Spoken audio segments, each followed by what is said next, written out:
திரு பனை தாள் என்றாகி ஒன்றாக இணைந்து திருப்பனந்தாள் ஆயிற்று. இவ்வூரில் தாடகை என்னும் ஆதி சைவ பெண்ணொருத்தி ஜடாதரரை பக்தி கொண்டு பூஜித்து வந்தாள். அருணஜடேஸ்வரரிடம் கையேந்தி நின்று மாலை அணிவித்து வழிபடுவது வழக்கம். அன்றும் அதேபோல்தான் இரு கைகளாலும் மாலையை சுமந்து கொண்டு இறைவனுக்கு அணிவிக்க பக்கம் நெருங்கினாள். இந்நேரம் பார்த்து அவள் அணிந்திருந்த ஆடை சதி செய்ய ஆரம்பித்தது. அவ்வாடை இடையிலிருந்து மெல்ல கீழே சரிய ஆரம்பித்தது. அது மேலும் சரியாமல் இருக்கும் பொருட்டு இரு முழங்கைகளையும் இடையோடு சேர்த்தணைத்து இறுக பற்றி கொண்டாள். எப்படி ஜடாதரனுக்கு மாலையை அணிவிப்பது என்று குழம்பினாள் அவள். என் பெருமானே, நான் என்ன செய்வேன்?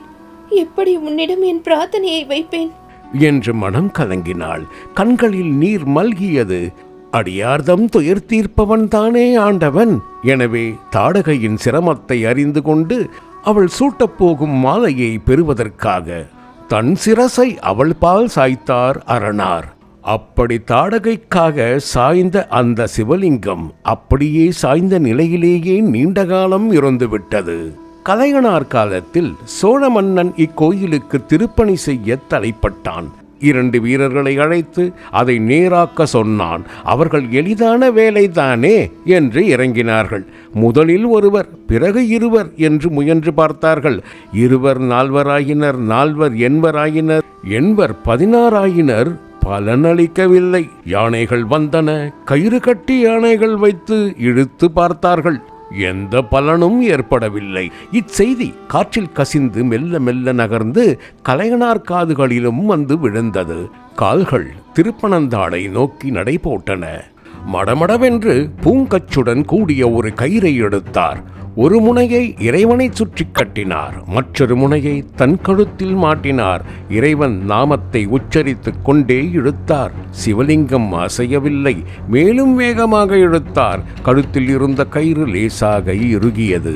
மேலும் இறுகினால் உயிர்க்கிருதியாகிவிடும் என்பது அவருக்கு தெரியும். 5 எழுத்து மந்திரத்தை உச்சரித்த வண்ணம் வெறி கொண்டு இழுத்தார். கழுத்தின் இறுக்கம் விழிகளில் தெரிய ஆரம்பித்தது. ஓம் நம சிவாயா, ஓம் நம சிவாயா, ஓம் நம சிவாயா. நாதம் குறையத் தொடங்கியது. ஓம் நம சிவாயா, ஓம் நம சிவாயா. அன்பெனும் கயிற்றுக்கு ஆண்டவன் அசைந்துதானே ஆக வேண்டும். மெல்ல அசைந்து இறைவன் சாய்ந்த நிலையில் இருந்து மாறி நேராக நின்றார். பிரபஞ்சமே ஒரு கணம் அசைந்து நின்றது. கலையனாரின் கழுத்தில் இருந்த கயிறு பூமாலையாக மாறியது.